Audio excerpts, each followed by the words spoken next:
हमारा प्रभु हमको आनंद जीवन देकर क्या बनाना चाहता है। पहला यूहन्ना 3:2 और 3 पढ़िएगा। पहला यूहन्ना 3:2 और 3। 1 John chapter 3 verse 2 and 3। हे प्रियो, अब हम परमेश्वर की संतान हैं और अभी तक ये प्रकट नहीं हुआ कि हम क्या कुछ होंगे। इतना जानते हैं कि जब वह प्रकट होगा तो हम उसके समान होंगे, क्योंकि उसको वैसे ही देखेंगे जैसा वह है। हाँ, देखिए, हमारा प्रभु आपको और मुझको क्या बनाना चाहता है। इधर में पौलुस यूहन्ना बताता है हम क्या बनेंगे करके मालूम नहीं, लेकिन एक बात पक्का है, जब वे प्रकट होगा हम उसके समान होंगे, उनके बराबर में होंगे। हम आगे जाकर क्या क्या काम करेंगे उसके बारे में मैं बाद में बताऊंगा, लेकिन ये बात आपका मन में बैठना जरूरी है। उन्होंने हमको अनंत जीवन दिया है।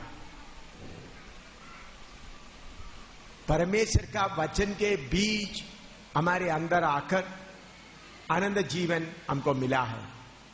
हम उसके समान होंगे, यीशु मसीह के समान होना है।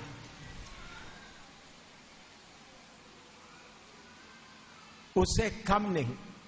इधर में लिखा है जब वो प्रकट होंगे हम उसके समान होंगे। एक कार्य हमारे अंदर चलते रहता है। आपको समझाने के लिए मैं एक छोटा सा उदाहरण बताता हूं।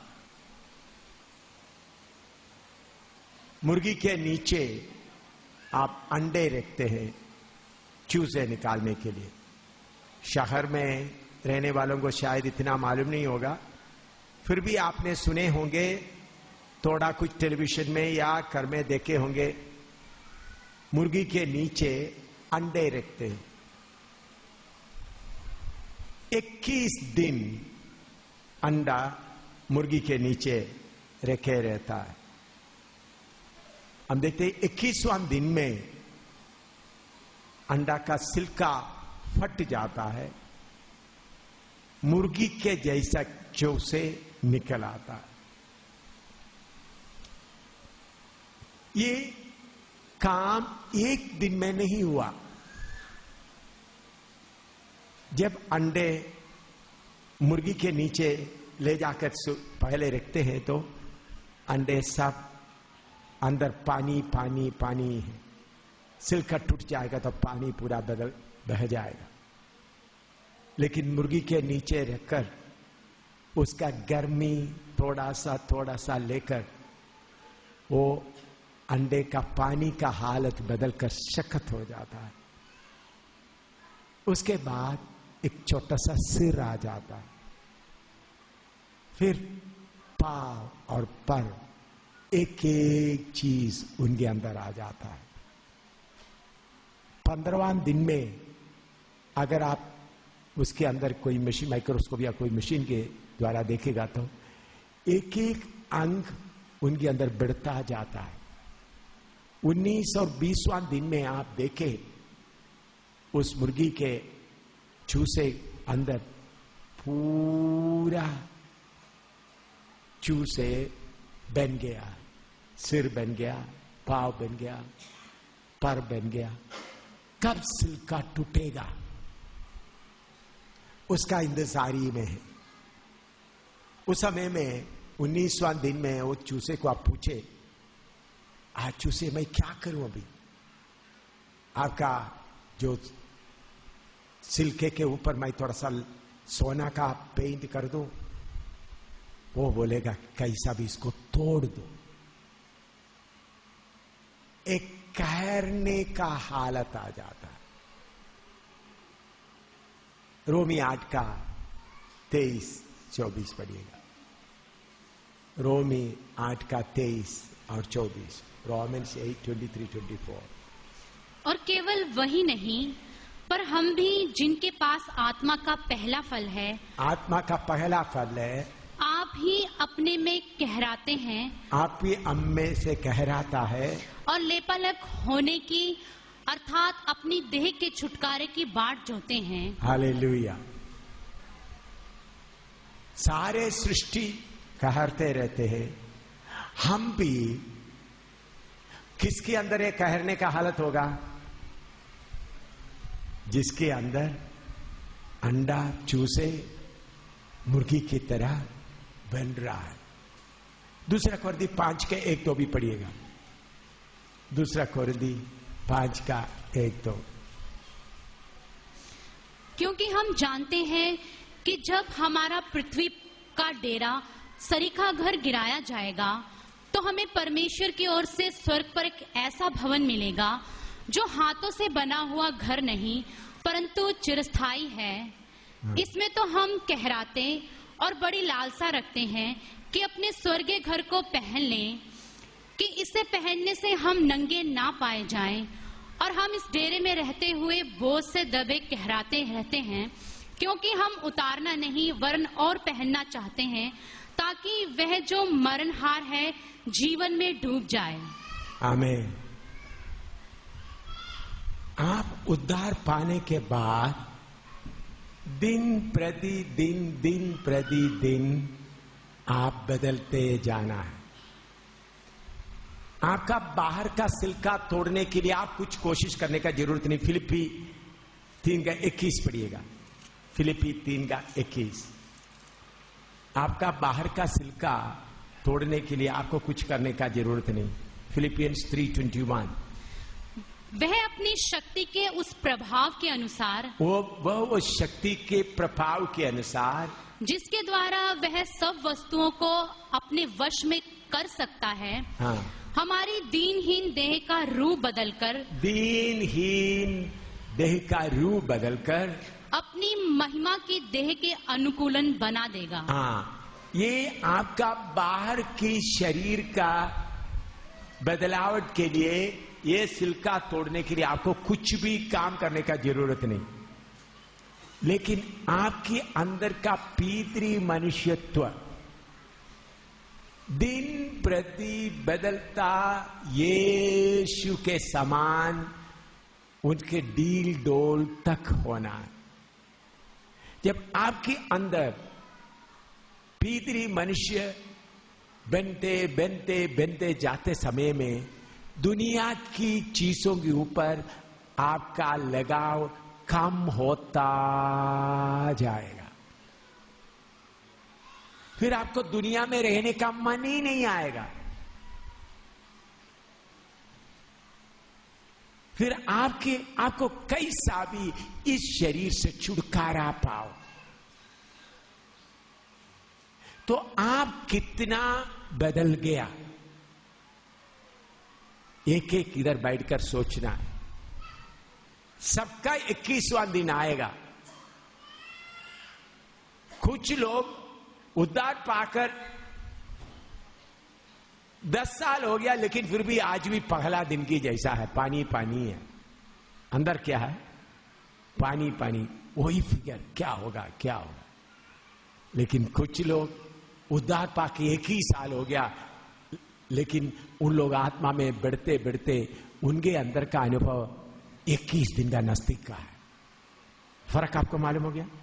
कुछ लोग उद्धार पाकर 10 साल हो गया, 15 साल हो गया, फिर भी अभी कैसा है? पहले दिन के अनुसार। लेकिन कुछ जो लोग उद्धार पाकर 5-6 महीना ही हो गया, वो 19वां दिन में पहुंच गए। क्यों? वो कैसा 19 दिनों में पहुंच गया? मौका, हर एक मौका इस्तेमाल करते करते बदलते जाता है। इसलिए पौलुस बोला है, हर एक अपना उद्धार का कार्य डरते और काम दे पूरा करो। फिलिपी 2 का 12 पढ़िएगा। फिलिपी 2 का 12। इसलिए हे मेरे प्रियो, हाँ जिस प्रकार तुम सदा से आज्ञा मानते आए हो, हाँ वैसे ही अब भी न केवल मेरे साथ रहते हुए, हाँ। पर विशेष करके अब मेरे दूर रहने पर भी डरते और कांपते हुए अपने अपने उद्धार का कार्य पूरा करते जाओ। अपने अपने उद्धार का कार्य पूरा करते जाओ, डरते और कांपते हुए। इसका मतलब क्या है? मेरे अंदर जितना मनुष्य स्वभाव है एक एक बदलना है। मेरा बातचीत का ढंग बदलना है, मेरा उठना बैठने का हालत बदलना है। रोज बर रोज मैं बदलता जाना है। एक काम कौन करना है? एक एक अपने आप। अगर आप बदलता नहीं जाएगा, 21वां दिन आएगा, सारे कबूतर ऊपर जाएंगे, आप इधर। आप बोलेंगे मैं बपतिस्मा लेकर 25 साल हो गया, बपतिस्मा लेकर 60 साल हो गया, तो भी कोई फायदा नहीं। रोज बर रोज अंदर में तब्दीली होता जाना है। आपका स्वभाव बदलता जाना है, आपका ख्यालात बदलता जाना है, ईश्वरीय स्वभाव में बदलता जाना है। ये नहीं मैं इतने साल हो गया, इतने साल हो गया। साल गिनाने से काम नहीं होता। इसलिए प्रभु के वचन में लिखे, जो पहले है वो पीछे हो जाएंगे, वो पीछे है आगे हो जाए। वो देख लेना आप।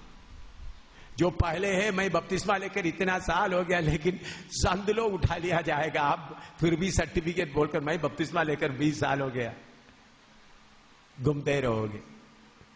कलीसिया ऊपर उठा लिया जाएगा, आप इधर ही घूमते रहे। चलो इतवार के आराधना है, आप बपतिस्मा लेकर 20-22 साल हो गया, लेकिन आपका गुस्सा नहीं बदला, बातचीत करने का ढंग नहीं बदला। आप ऐसे ठीक है अपना घमंड में घूमते फिरते रह रहा। इतवार आ गया, 10-15 कलीसिया आना है, तो आप एल्डर के तौर पर उधर जाकर बैठ गए।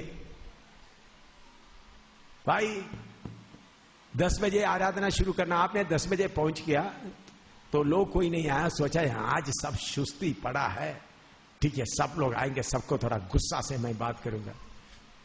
10:30 हो गया, कोई नहीं आया।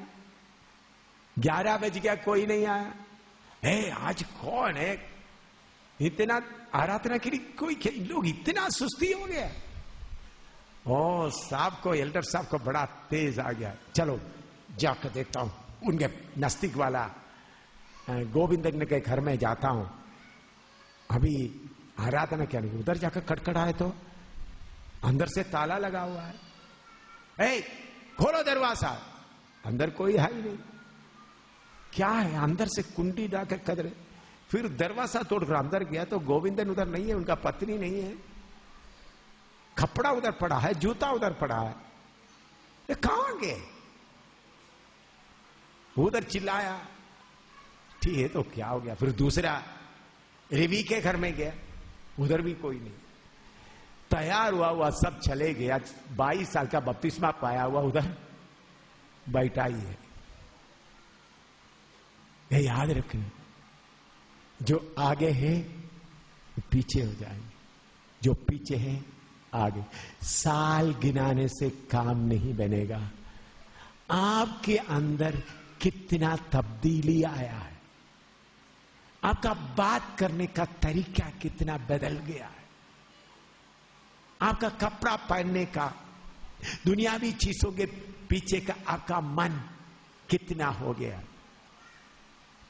ऐसा एक एक दिन जिनका जीवन बदलता जाता है, वो किसके समान हो जाएंगे? यीशु के समान हो जाएंगे। कुछ लोग सोचते हैं तो मसीह के पीछे, अच्छी तरह ध्यान से सुनना, मसीह के पीछे चलने के बाद प्रभु आएगा, स्वर्ग में जाएगा। क्या इसका सबूत क्या है? भाई मैं सिल्का, मेरा सिल्का के अंदर थोड़ा देखो, मैं छोटा सा अंडा है, वो सिल्का के अंदर थोड़ा देखो तब आपको मालूम होगा। एक थोड़ा सिर आया है, पर भी आया है, पाव भी आया है, अभी सिल्का तोड़ने का इंतजारी में। आप अभी पानी पानी है, पुराना जैसा ही रह रहा है, आपको कोई फर्क नहीं पड़ता। भाई मेरे अंदर रोज काम चल रहा है, मेरे अंदर रोज काम चल रहा है, इसलिए मुझे मालूम हो रहा है मेरा दुल्हा आने वाला है। मेरे अंदर जो परिवर्तन होता है, मेरे अंदर जो तब्दीली होता है, वो ही गवाही देता है मैं उसके समान बन रहा हूं, वो मुझे लेने आने वाला है। इसे बढ़कर कोई गवाही और नहीं चाहिए। यीशु के पीछे चलने वाले मेरे अजीज भाइयों बहनों, हम कहानी सुनने के लिए इधर इकट्ठा नहीं आए। कोई एक प्रचार करके थोड़ा मजा उठाने के लिए नहीं आए। ये प्रचार करते करते ही यीशु आए। हालेलुया। ऐसा भी होगा, प्रचार करते करते यीशु आए। जो तैयार है आपके दाहिने बैठा हुआ, बाएं बैठा हुआ चले जाएगा। ऐसा होने का दिन बहुत नजदीक आया है, इसलिए हम इधर इकट्ठा हो रहा है। एक एक दिन मैं कितना तैयार हो गया हूं, मैं उसके समान बनने के लिए प्रभु ने मुझे आनंद जीवन दिया है। वो आनंद जीवन मेरे अंदर आया है, क्या मैं उसके समान बनते जाता है? मेरा बातचीत कितना बदल गया है। हम देखते हैं कोलोसियों की पत्री में लिखा है, तो थोड़ा सा पढ़ के देख सकते हैं।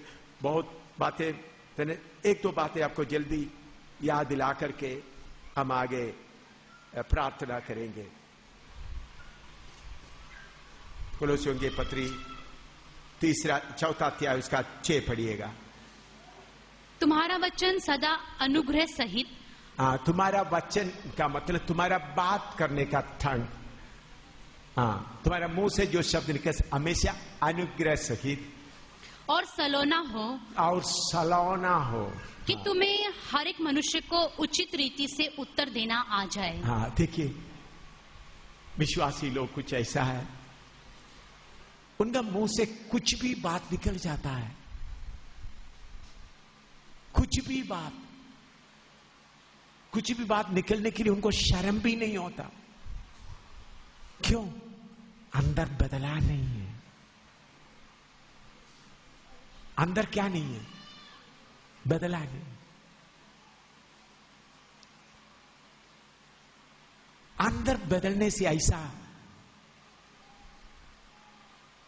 आपके मुंह से बाकियों को दुख देने वाला या ऐसा शब्द नहीं आए। अंदर बदलना।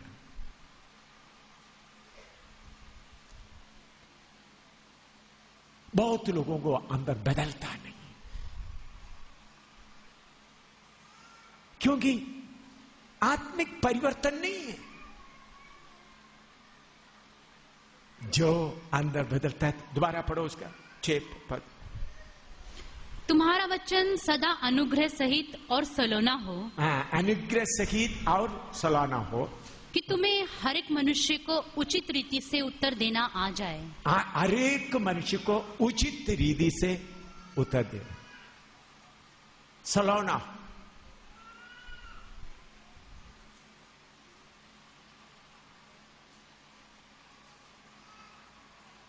हर एक मनुष्य को उचित रीति से उत्तर दे।